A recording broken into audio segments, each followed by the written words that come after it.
dictating the wrap-up on the Butcher Benton package. I'm Lieutenant Dick Chasen. This hadn't been a routine case, and to find the answer, I've had to put a lot of little pieces together. It began on the day most cases can be called closed. It was the day before the butcher was to be executed. He was visited by his attorney, Paul Lowe, in the death house. It was at this first meeting the Butcher Benton case took its first switch. Well, that's it, Butcher. The evidence against you was so strong, the governor turned down your appeal. You're a rotten liar, Lowe. You started railroading me from the beginning of the trial. And now you're still trying to throw me curves. Look, I don't blame you for being edgy, but get this straight. I didn't double-cross you. I never worked harder for a client. You mean you never worked harder for a client to get him sentenced? You were a fool, Butcher. If you hadn't tried to double-cross Squeamy Ellis and Joe Marcelli, they wouldn't have turned state's evidence against you. But you had to get greedy. You wanted to keep the whole $600,000 for yourself. Well, the boys got sore, and I don't blame them. It was all your idea. You planned the whole job. You hired us. When you found out I'd staged the money, you decided it was time for me to die. You got those two crumbs to turn state's evidence on me. You stinking rotten mouthpiece. We both know that isn't true, Butcher. Now, look, what's the sense in not giving me the money? It's not gonna do you any good. Well, I'll have the satisfaction of knowing that none of you three crumbs are gonna spend it. What about Eva? Don't you owe her something?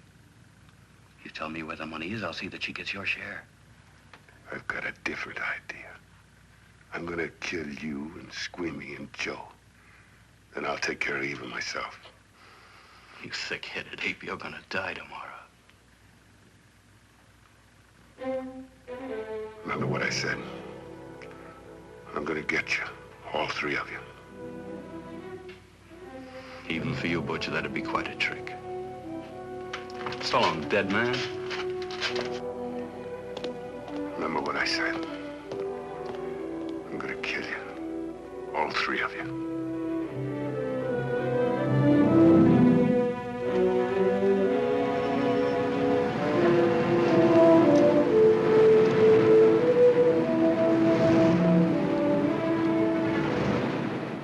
Back in Los Angeles, two men sat in a bar room listening to a newscaster tell his headline story. He played up big the butcher's threat to kill Paul Lowe, Squeamy Ellis, and Joe Marcelli for their having turned state's evidence against him. Squeamy Ellis didn't seem happy over the butcher's threat. Neither did Joe Marcelli. But they had figured, once a dead man, always a dead man. But this was one time everyone was in for a surprise, including the entire police department.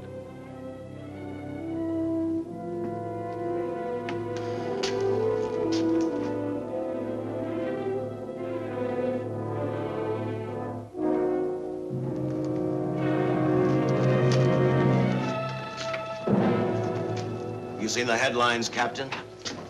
Teletype just came in from San Francisco. Butcher's execution is set for 5 o'clock this afternoon. And like the newspapers say, he still refuses to talk about that stolen money. Well, I still have hopes of coming up with something. That's what I dropped by for, Dick. With Butcher's execution, the department's marking it case closed. That means you'll be reassigned.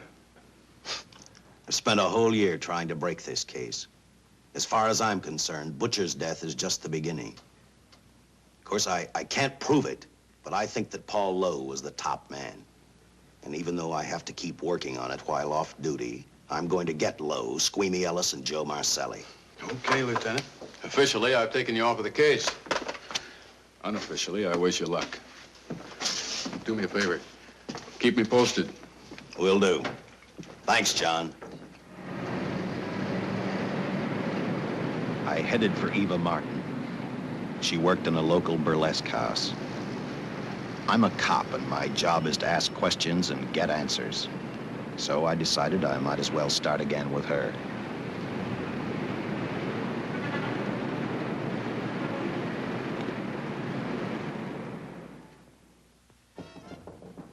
Come in. Oh. What do you want? I'd like to talk to you. Talk? You're a cop, aren't you? That's a good question. I can't even find a 3-ton armored car, let alone the $600,000, and I've been on the case a year. I've told you, and I've told you, and I've told you. I don't know anything about the money. I never did. Benton's gonna be dead in a little while. I thought it might make a difference. I never knew anything about the money. Call me dumb. I didn't even know Charles was in the rackets until the trial. Now, take it easy, kid. You're on, Eva.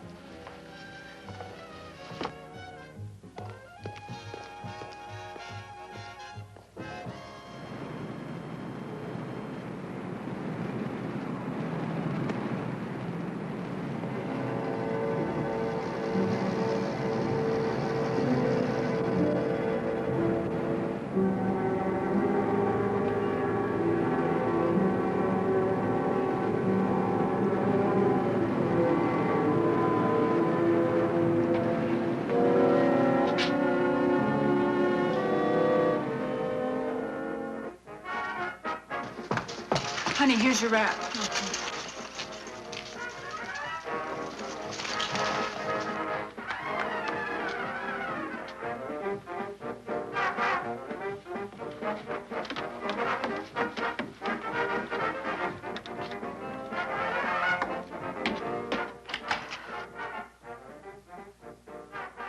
A few moments ago, Butcher Benton, without revealing the whereabouts of the $600,000 stolen in the armored car holdup, paid for his crimes against society in the gas chamber at San Quentin.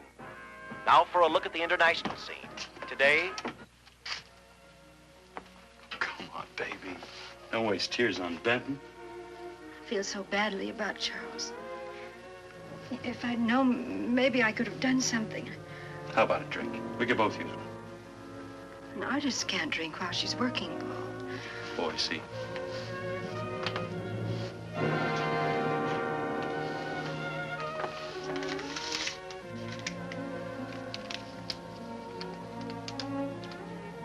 What's that?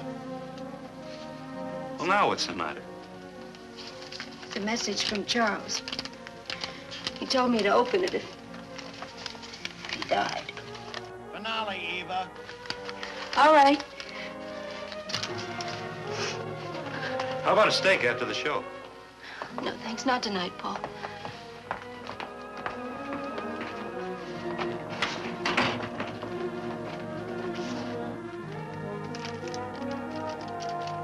I didn't find out until much later, but Paul Lowe, in opening the letter the butcher had given Eva, found a map outlining a section of the city sewer system. And clearly identified was the spot where the butcher had hidden the stolen payroll. He replaced it with a $50 bill. I guess he figured $50 to gain $600,000 was not a bad day's work.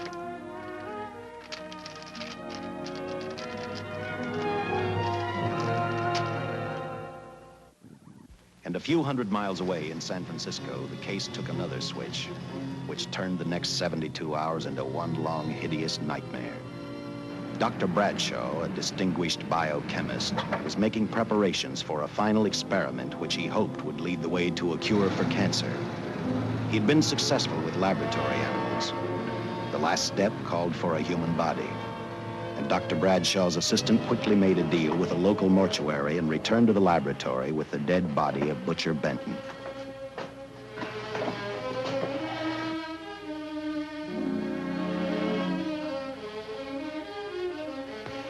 You made good time. Well, I didn't waste any. Any trouble? No, I just handed the money over and moved the body into your station wagon. That was that. Good. Get a syringe.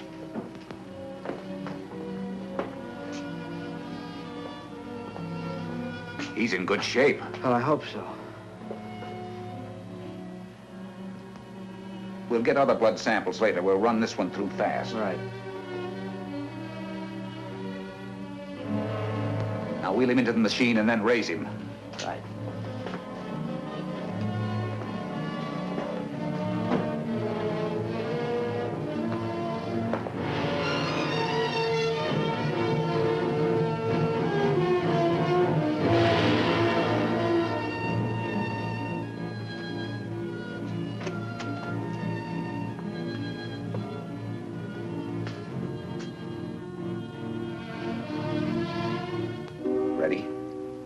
You mean you're going to give him 287,000 volts? Yes, yes. I'll get the fluoroscope set. We'll check with that before we start dissecting. Turn off the lights.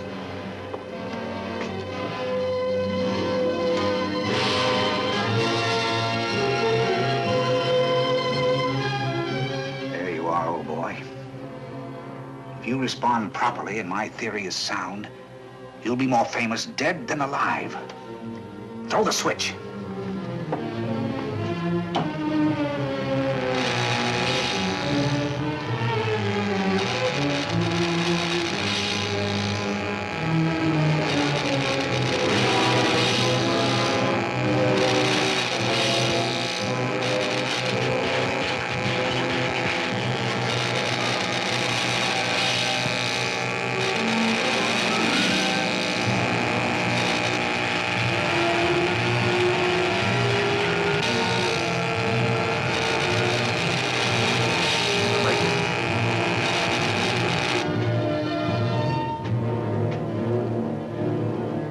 Wait, I thought I saw a pulsation of the heart. You're right. Dr. Bradshaw is beginning to breathe. You've brought this man back to life. No. The heart muscle has simply responded to a terrific electrical shock, that's all. Yes, but it does prove that the cells still function. Dr. Bradshaw, he is alive. A shock reaction, it can't last. His cells are multiplying now, if your theory is right. We could keep that reaction going longer. But it's worth a try. Get the body out.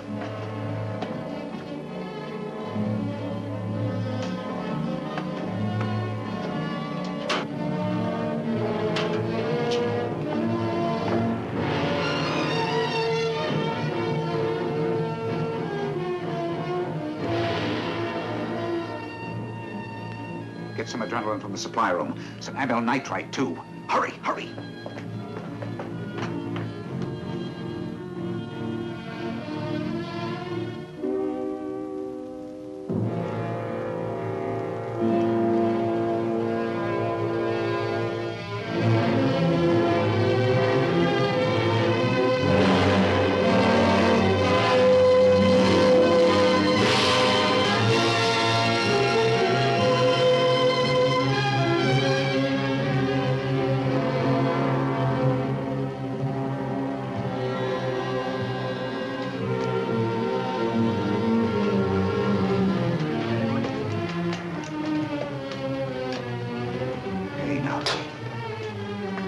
Mustn't move. Your heart can't stand the strain. Now, you must lie still. Please, please. Easy now. Easy. Easy. You must lie. Easy, please.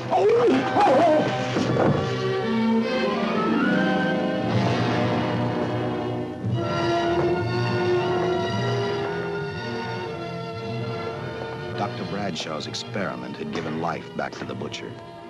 He tried to talk, but the electrical voltage had burned out his vocal cords. Yet it hadn't destroyed his brain. He knew who he was. He knew who he hated. As he stumbled about the room, I think he thought only about one word: kill Lowe, Squeamy, and Joe Marcelli. The tremendous electrical voltage that Dr. Bradshaw had given the butcher had increased his cellular structure to the point where he was no longer a man. Dr. Bradshaw's experiment had created a vicious, brutal animal with an almost inconceivable amount of strength. Dr. Bradshaw must have believed the butcher's regained life would last for only a few minutes. Therefore, instead of calling for help, the doctor decided to handle his creation alone. Now, easy, Benton. Just relax. I'm a doctor. I want to try to help you. Do you understand me? You're in my laboratory. The execution was carried out and you were declared dead.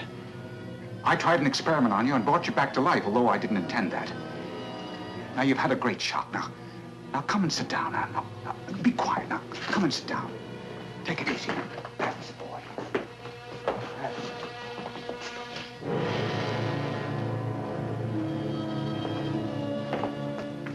Careful. His reactions are violent. How do you explain this?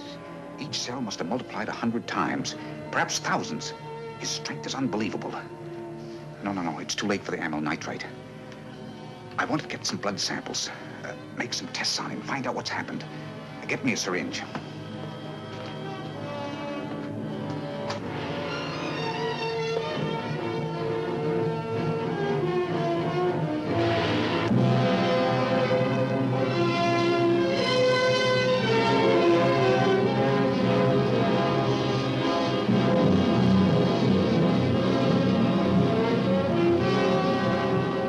Why won't the needle penetrate the skin?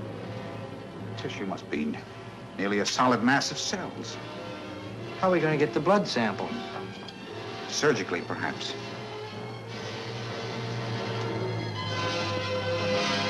Now, take it easy.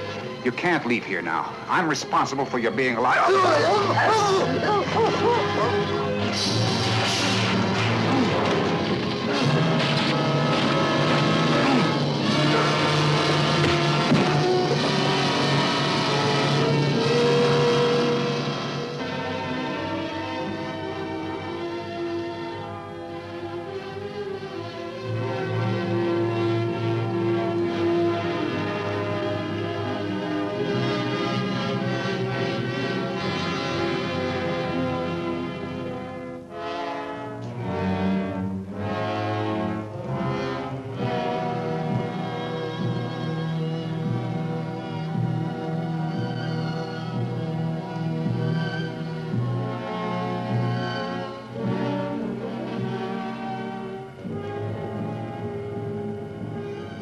Towards the end of this case, Captain Lauder and I found out the doctor and his assistant had been murdered. But I'm getting ahead of my story. The butcher didn't know how he had been brought back from the dead, and he didn't care. All he knew, he was alive. Then this monster-made man started thinking about Los Angeles.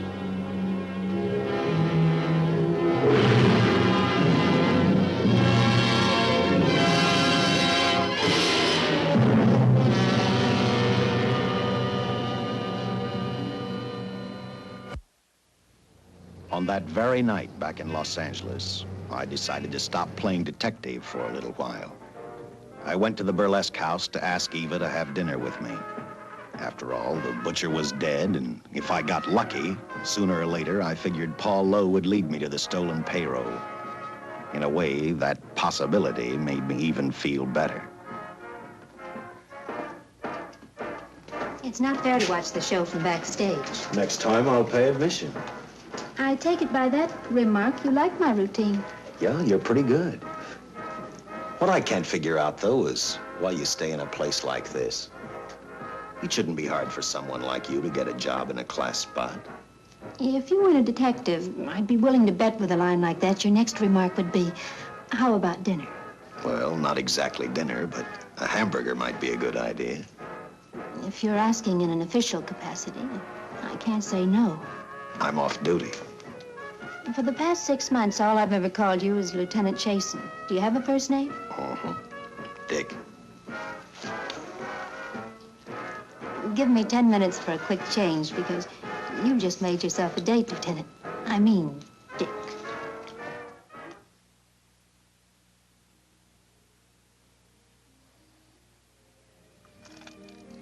You know something, Dick? I haven't had hamburger in the front seat of an automobile with a guy in a lot of years. Well, from now on, we'll do it more often. It's funny. I always figured a policeman wasn't really a human being. I mean, unless he was arresting someone or trying to solve a case, he was unhappy. Shows you how wrong you are. In fact, everyone on the force gets fed up occasionally with the job they do. Maybe we're more human than anyone else. We see so much trouble, we get to hate the word. But as long as the world's filled with people, there'll have to be men who enforce the laws. What made you join the department? Now who's making with the questions? No, honest, I'd like to know. Well, it's really a very short story. When I got out of the Air Corps, I knocked around for a while. Well, I went to work for an oil company. One day, I went back to college on the GI Bill. Just before graduation, I noticed all about the police department exams. Seemed a pretty good thing to do with your life, so I took the exams, passed, then went on from there. If I ask one more question, will you give me a straight answer? Try me. Am I still part of the Charles Benton investigation? I mean, right now. I don't think so. As far as the department's concerned, when Benton was executed, the case was marked closed. But inside of me, that's not good enough. I don't follow you. Well, the $600,000 is still missing. And a fast-talking underworld lawyer like Paul Lowe is walking around a free man. Someday, no matter how long it takes, I'll get him and the money. Until I do, the Benton case for me is not closed. I give you my word, Dick. Charles Benton never told me anything about the money. Oh, I've been sure of that for a long time. But how did you ever get mixed up with anyone like the butcher? As trouble ever started, it just happened. I had a roommate who used to date Benton all the time. One day she packed and left for Chicago.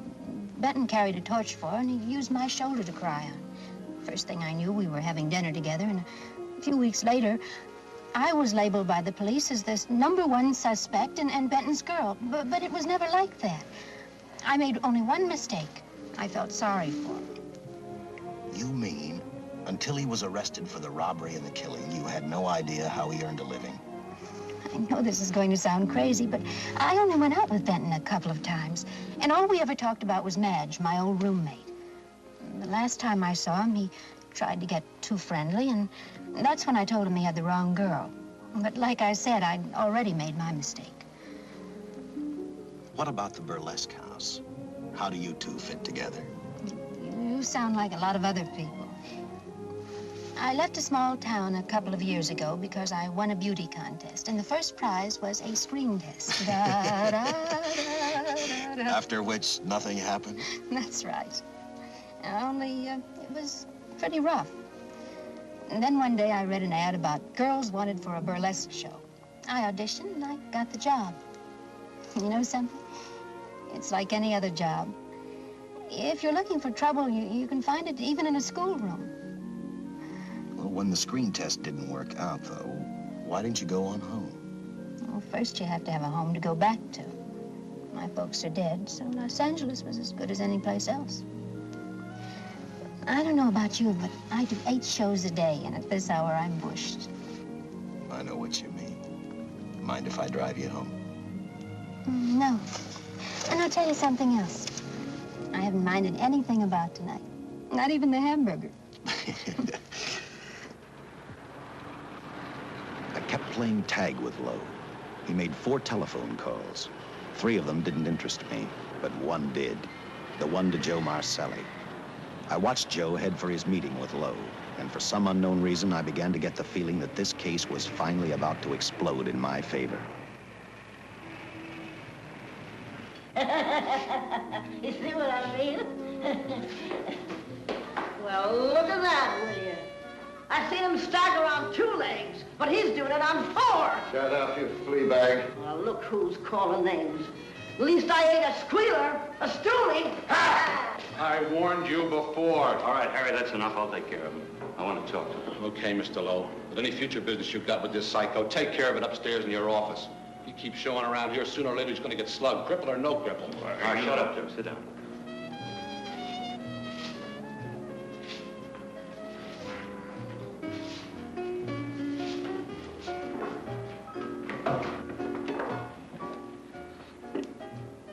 I need a shot, bad. You'll get one after I've talked to you. You sober enough to understand? Yeah, I run out of dough. No wonder. Look at you. You used to be the best torch man in town. Now I don't think you could crack a safe if you knew the combination. No jobs. Nobody wants me since I turned stakes on Benton. That's your doing. You taught me. All right, quit crying. I got a job for you. If you can stay off that stuff long enough. You know I can if I've got a job. How much? What is it? There's $2 grand in it for you. Where? Right near where he pulled the job. You interested? $2 grand ain't much out of 600,000. There'll be other expenses. Besides, that money's plenty of it. Now, you want it or do I get another boy? I'll do it. How soon do you want me to go to work? Set it up for tomorrow night. Call me before noon. I'm going to the races. 1. And that's all. The job's over.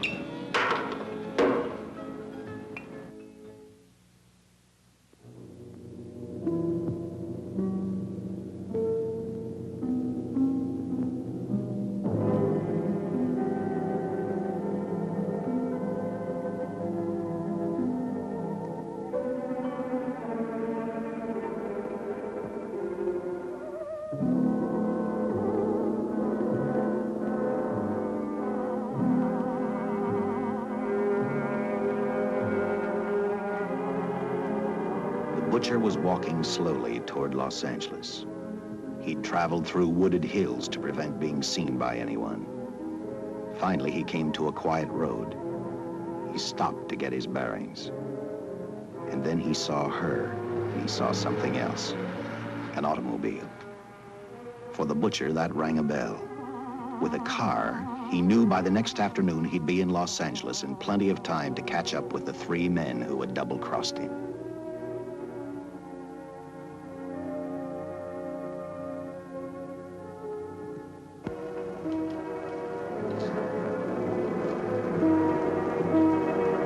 Well, see, you're a real gentleman to be helping strangers in distress. I hope you don't mind me using the babe here as bait. Quite a dish, isn't she? But that's what she gets paid for. Bait, that is. Yes, sir. She's a real shaker artist of my outfit. Carnival man myself. Just call me Connie. Yeah. Well, friend, we're in a little bit of difficulty here. Got a flat tire, brand new car, no tools in the back. Why, some of these dealers make my carnival grifters look like babes in the woods.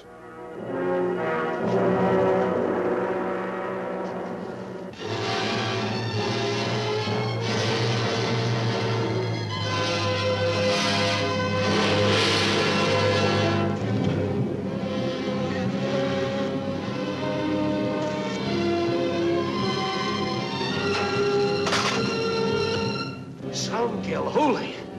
Say, who you with, friend? Let it down. Let it down.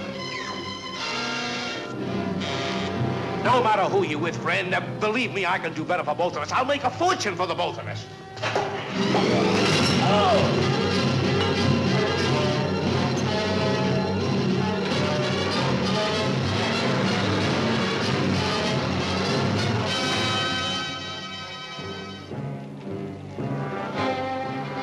An hour later, the San Francisco Police Department sent out an APB. Squads were sent to various parts of the countryside.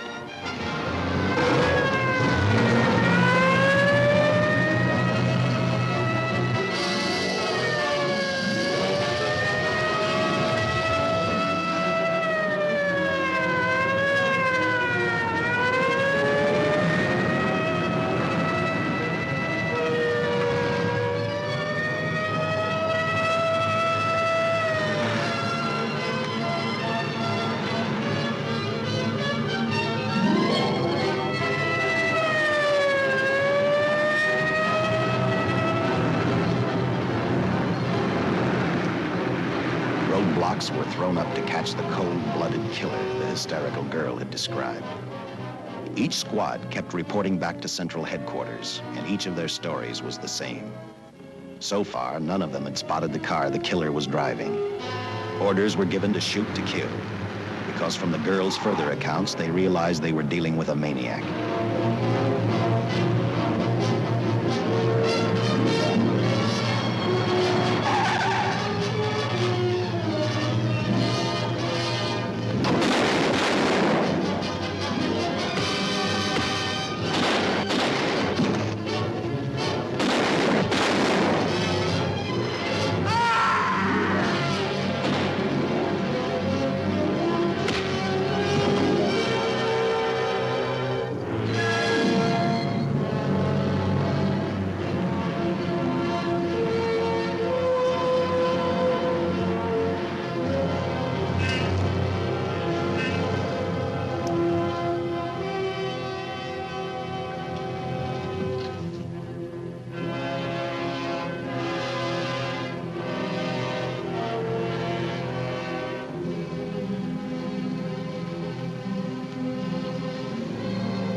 I trust that this information will answer all of your questions. If I can be of any further service, let me know. Sincerely, J.I. Louder, Captain Police, L.A. Here's another all points from CHP, Captain.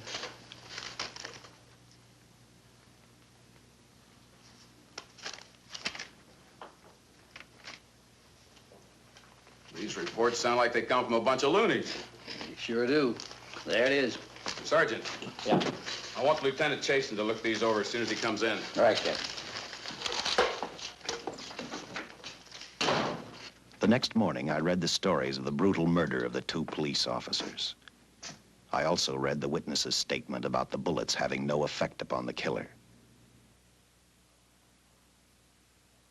I felt sorry for the witness, and I thought about how easily a person's mind can become confused when suddenly they receive a brutal shock.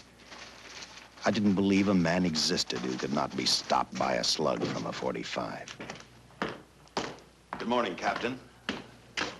You and the rest of the force are going on 24-hour duty.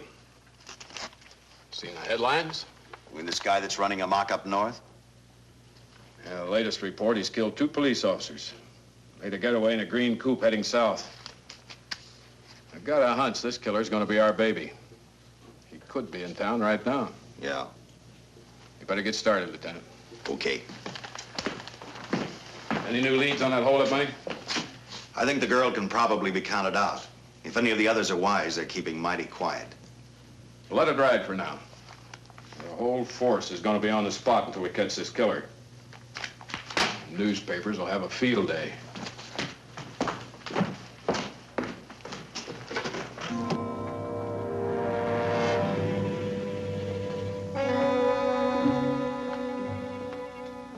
We were wrong about 2 things. The killer was already in our city, and we didn't know he was Butcher Benton. He headed straight for Eva Martin. He went to her dressing room to get back the map he had left in the envelope with her. He wanted first to check his money, then catch up with Lowe and the others.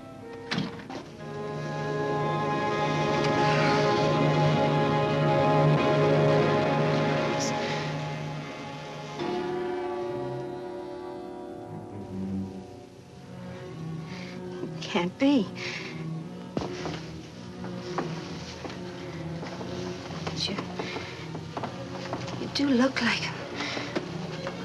Only different somehow.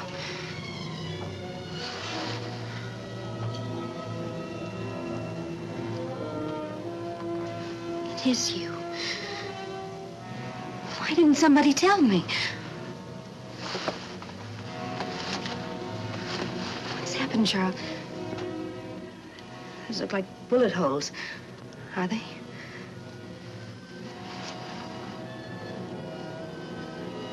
There isn't even a mark.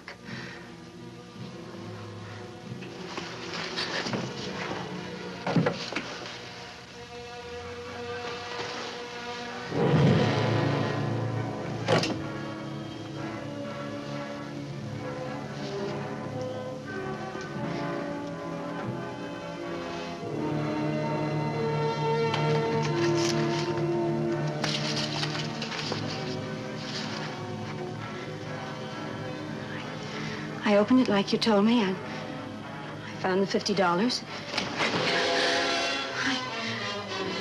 I didn't know why you left him. Oh, Paul didn't know why he was here.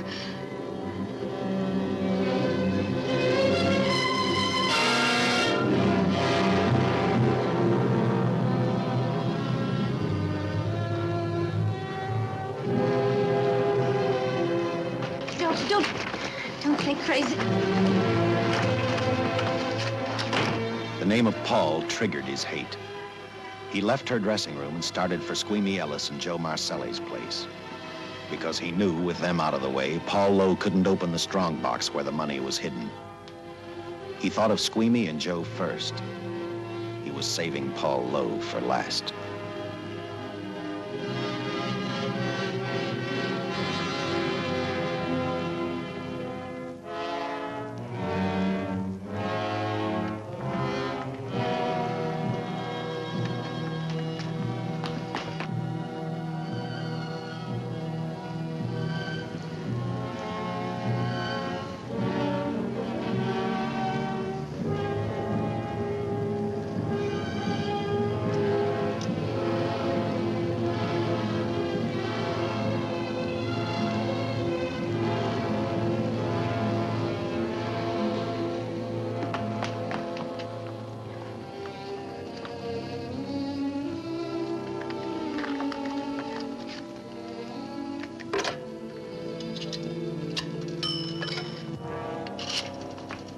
Hey, Eva, can I borrow your eyebrow pencil?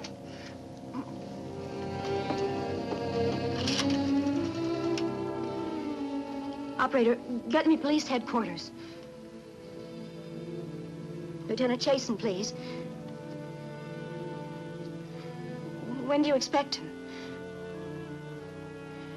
Well, tell him Charles Benton is alive, and even bullets can't stop him. I'm not crazy. Just say a friend of Charles, he'll know.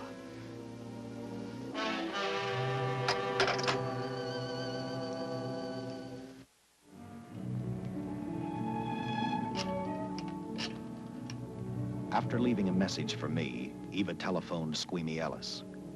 She tried to tell him the butcher was alive and on his way over to kill him. Squeamy didn't believe her, and in a way you couldn't blame him.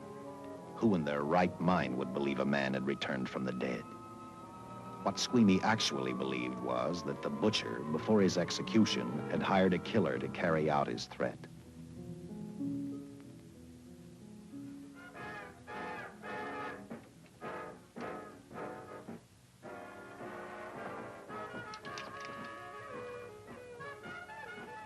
You sick? What? You don't look so good to me. 10 minutes, Eva. All right. Say, Eva, I could take over the matinee trick for you. What? It's easy. Look, Eva, I can do it. Scabba-doo-doo-doo. Oh, Francine, I just thought of something. Yeah? Eva agreed to let Francine do the show. She hoped she'd be able to interrupt the butcher before he arrived at Squeamy's hotel. Or, failing that, at least be able to warn him to stay out of sight. You wanted me, Captain? Yeah, I just had a rundown on those fingerprints of the stolen car up north. We got nothing on the driver who was killed or the woman with him. Take a good look at these. There's something funny about these. Yeah. The boys in the lab can't figure it out either. Those are the killers. They were found on the steering wheel. Looked like they'd been stamped in with a steel die. They sure do. These are Butcher Benton's. What? Well, they look the same to me. How do the lab boys explain that? They don't. Their best guess is a twin brother. An identical twin could have the same pattern of whorls with only slight variations. Ever hear of the butcher having a twin brother? No. Even if he did, it wouldn't explain these freak prints.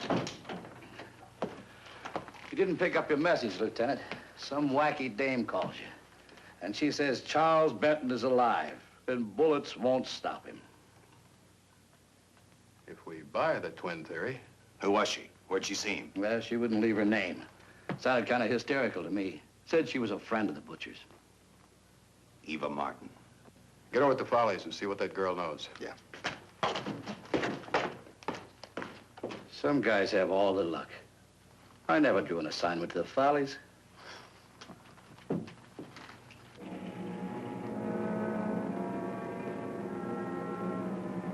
Meanwhile, the butcher headed for Squeamy's hotel. He didn't seem to be in any particular hurry. Actually, he seemed like any normal person, on his way to work or on his way home.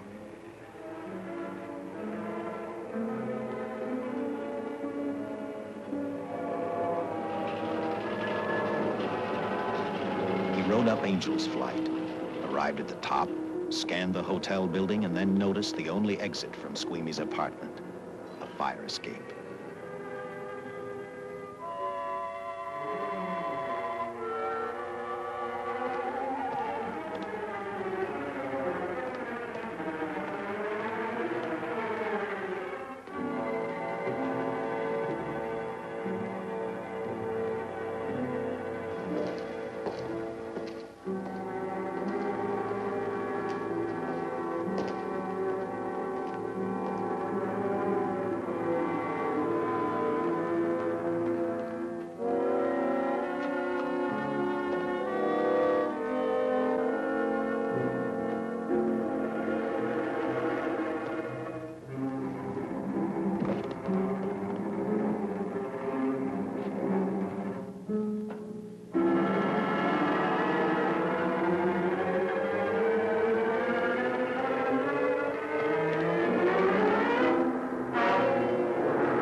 Butcher was figuring his next step. And as he looked at the dead cop, he thought about Paul Lowe, the next man on his list. Seen Joe Marcelli? Not since last night when I told him I didn't want him around here no more. Give me a shot.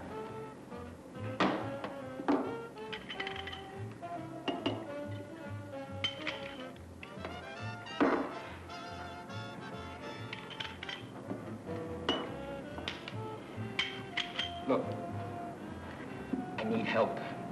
Just found out that Benton's hired a killer to get me. He's after Joe, too. Well, then drink up and get out. I don't want no trouble around my place. You're a real pal. Drink up and get out, I said.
Operator, get me the police!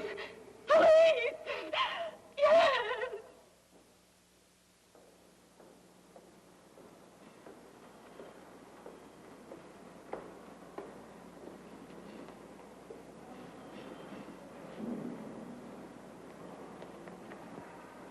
What's happened? A guy named Squeamy got thrown from the 5th floor. He's deader than a mackerel. Customer of mine. You mean Squeamy Ellis? Yeah, that's it. Just Squeamy. No one else was killed. Ain't one enough?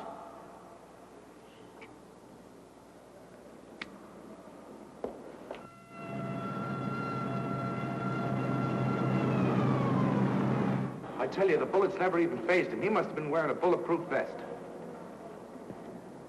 God help us when the papers get a hold of this. Keep an officer on duty here till you hear from me. We'll get a stakeout on Joe Marcelli. I'd like to talk to Joe. Lauder, I'm going to call San Quentin. Suppose Benton is alive. Every available man's been put on the case now. Yes, sir. All right. All right. Anything new? Report on Dr. Bradshaw, owner of the station wagon. The San Francisco police located his laboratory in the basement of an electrical power receiving station. Bradshaw, what's he know? He's dead. And another man, too, his assistant. The lab is a shambles. But now we're getting some action from San Francisco. Benton's body never arrived at the mortuary where it was supposed to go.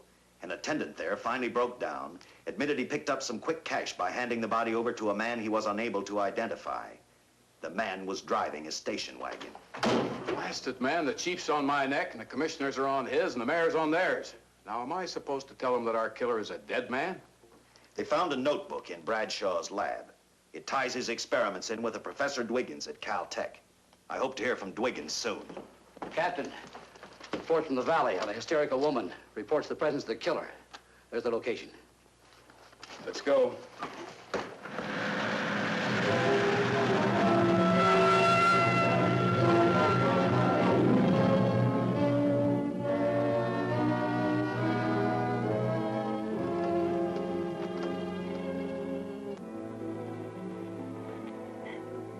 You and your boyfriend had a little fight, and he got out of the car to take a walk.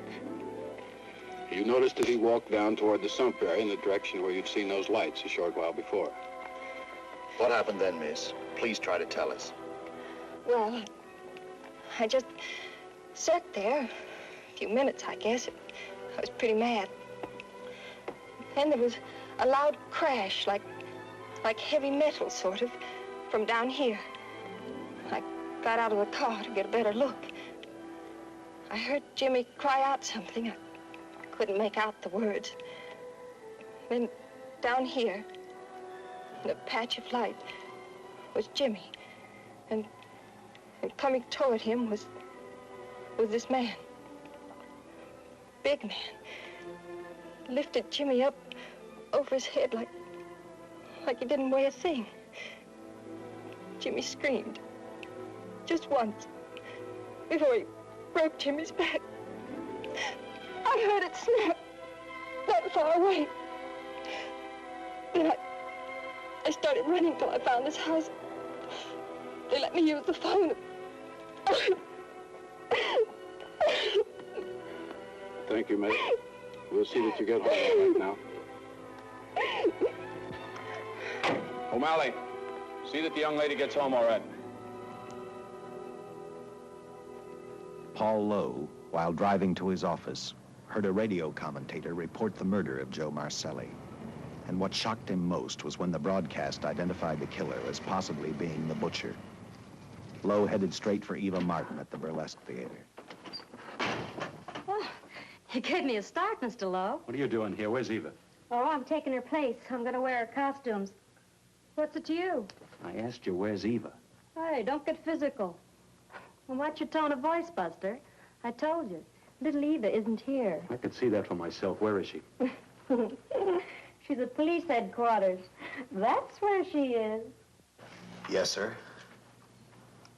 No, sir. Captain Lauder's still with the mayor. The killer dropped out of sight. He was last seen in the Hollywood area. Yes, sir. We know he's dangerous.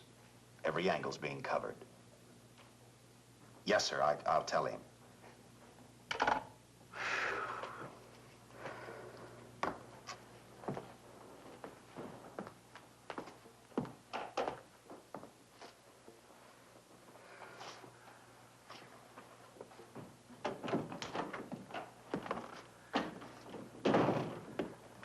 Here, see how these fit. Low heels. I'm sorry. It's the best our wardrobe department can afford. Any idea how soon the captain will be back? Now, look, I'm going to see the captain if I have to wait here all night. Paul. Paul, Charles killed Squeamy and Joe. Joe, too? Benton? He's alive. I saw him, but nobody will believe me. I'm checking it.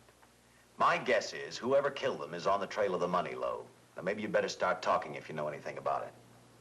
I don't know anything. Did the butcher have a brother? No brother. It was Charles. I saw the tattoo on his arm. Look, I demand police protection. Where's the money, Lowe? You heard me. I demand protection. I know my rights. We put stakeouts on your office and home. Well, that's not enough. It's enough as far as we're concerned.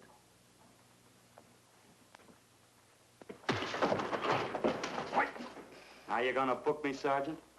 Dan, throw away the key.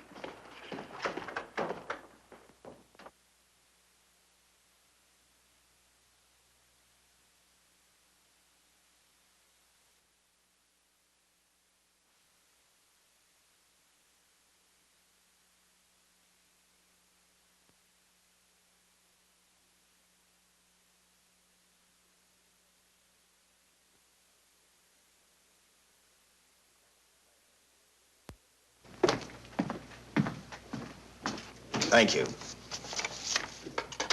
Come up with anything yet, Dick? Oh, we've checked every hotel, motel, and rooming house in town. We've run a cross-check on every hangout Butcher ever used. Net results, blank. This is incredible. We not only discover a dead man turned killer, but it's beginning to look like he plays ghosts, too. He's somewhere in this city, and if we have to take it apart brick by brick, we've got to get him. I may be way off, but I think Paul Lowe could tell us a lot. Maybe, but it's a cinch he's not going to. Well, suppose he had no alternative. You better grab some coffee. Your mind's beginning to play tricks on you. No, now, wait a minute. When Lowe came to us for police protection, it was because he was scared stiff the Butcher would add him to the list of Squeamy Ellis and Joe Marcelli. Go on. It figures, too. When he slugged the sergeant, he knew we'd book him right away. Oh, this Lowe's a pretty cute character. But we can play the same game. You mean we'll threaten to release him? Well, not exactly. You tell him you realize that he was excited, that throwing the punch was accidental. Tell him we're not going to make a charge, that he's completely released. Lieutenant, you know we can't do that. Lowell made his first mistake when he hit the sergeant, and that'll get him a year. As far as the department's concerned, at least it's a small victory. If my hunch is right, Lowe won't want to be on the streets with the Butcher looking for him. And he may talk, and talk a lot. Enough maybe for us to get rid of him permanently. Even lead us to the Butcher. If he's frightened enough, that might work.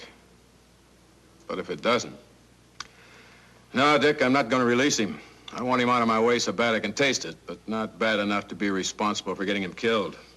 The good thing about that, Captain, is the fact we know it, but Lowe doesn't. Let's give it a try. All right, Lowe. Come on out. I think you'll find everything in there. You're free to go, Mr. Lowell. Wait a minute. Who do you think you're kidding? You arrested me for assaulting an officer. Court, I'll plead guilty. With luck, I might get off with 6 months. For a lawyer, you're forgetting a very important point. If no charge is made, there's no trial. It was a tough day for everyone. We figured your nerves were on edge, and when you threw the punch, you didn't know what you were doing. I've squared everything with the sergeant. It's all over, all forgotten. Yeah? Why'd you bring a stenographer? Simply because I wanted a record of our conversation at the time of your release. Okay, Lowell, let's go. Oh, wait a minute. Once out on those streets and I'm a dead man. You let me go, you'll be responsible for murder. Oh, come off it, Lowe. You're imagining things. You know the Butcher threatened to kill me. You set me free, he'll do it. Well, that's just a risk we'll have to take. But the way I look at it, Mr. Lowell, you'll be okay. Look, Captain, I'll make a deal with you. You keep me here, and I'll tell you how to recover the money. Maybe even catch the Butcher. No deals, Lowell. You'd probably tell us anything just to stall for time. Come on, let's get out of here. Now, wait a minute. All right. I'll tell you the truth. Start taking this down. I, Paul Lowe, hired Butcher Benton, Squeamy Ellis, and Joe Marcelli to pull off the armored car holdup. And then Lowe continued with his confession. He told us about finding the map. He showed us the exact location of where the Butcher had hidden the stolen payroll. And he gave us a most important answer. The explanation as to how the Butcher was able to elude detection. His means of escape was the sewer system beneath our city.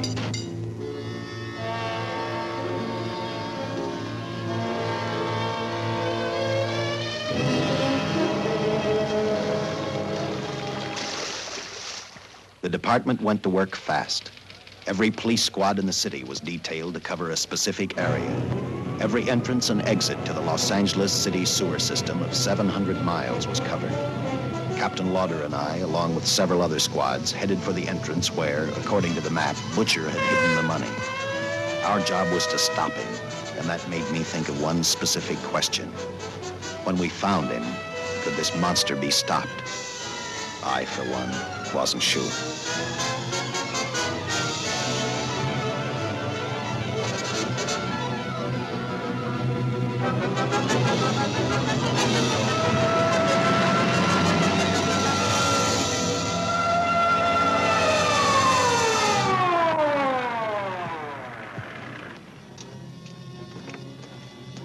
Everything all set, Lieutenant? City engineers mapped out each possible exit. A squad of officers are spotted at every point. If the Butcher can be caught, now's the time. Well, after I talked to Caltech, I called on the fire department for a little help. The professors thought a flamethrower might stop him. Flamethrower? I suppose their boys have had a chance to join our squads by now. See, we have one with us here. Have you thought about what'll happen if this doesn't work? No. I've been praying too hard that it will work.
This is where we split up. I'll go straight ahead.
If this map's right, we're off our course.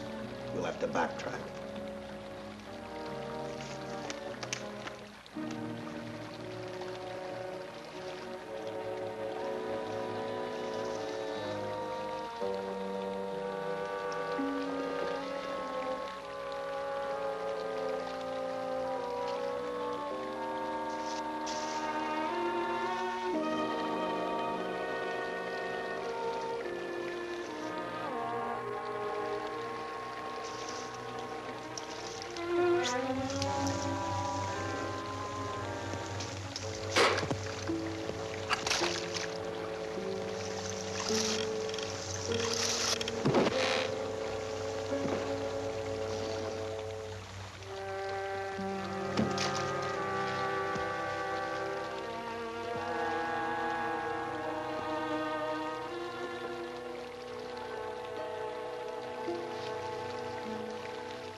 Let him have it.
And the tremendous shock of electricity that brought the butcher back to life destroyed him.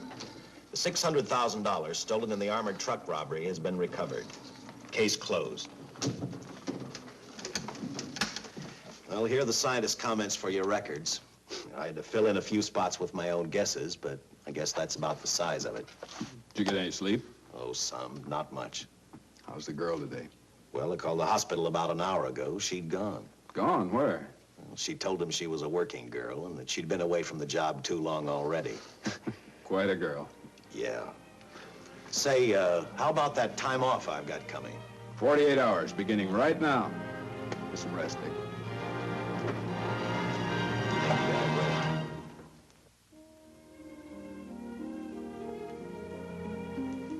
know something, Dick? The past 72 hours seem like a bad dream. That rest in the hospital today really gave me a new lease on life. Now that it's over, I can't believe it actually happened. The important thing is to remember it is all over. I suppose you'll be assigned to another case. I'll have to give up hamburgers in the front seat of the car for steaks in a restaurant. No, I've thought about that. In fact, I decided to do something about it. I started by talking the captain into a short holiday, and just about an hour ago, I got you fired. What? What did you do that for? I figured that being my wife would take up all of your time. Even if I wanted to say no, I couldn't. You're not supposed to say no to a detective. I figured that, too.